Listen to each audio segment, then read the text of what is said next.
In your community, Northeast Missouri has many historic buildings and homes, and this year one of these homes will be turning 100. The home has historic connection between two families and an old hospital it was built next to. Today it is more out of place amongst the buildings of the Truman State University campus.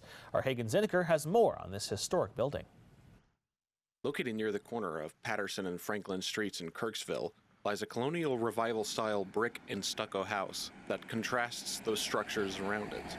The house was commissioned by Dr. E. Sanborn Smith and was designed by architect Ludwig Abt, who designed several well-known buildings in Northeast Missouri. Contracting was done by William M. Keogh-Keegan. The house resulted from a partnership between Dr. Smith and Grimm Hospital, and it will be turning 100 this year.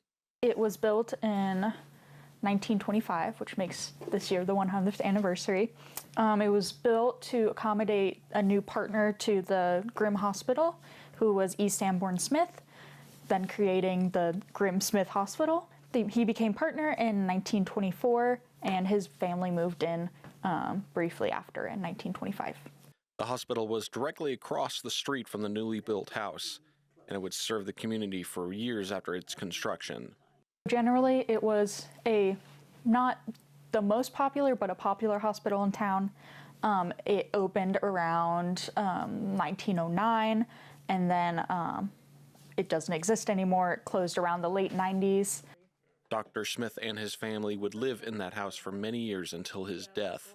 The house would then fall into the hands of his daughter and her family. Sanborn Smith actually passed away in 1950. After that, his daughter, Emily Smith, became the owner of the home and moved in there with her husband, Lloyd King, then becoming Emily King. And they lived there until Emily passed away in 2006. The house is now owned by the King Foundation and has operated as an international house for international students going to Truman State University. It is also on the National Register of Historic Places and was placed on that list in 2009. The site of the former Grimm Smith Hospital across the street from the house is now used for TSU's Public Safety Office. Reporting from Kirksville, I'm Hagen Zinneker.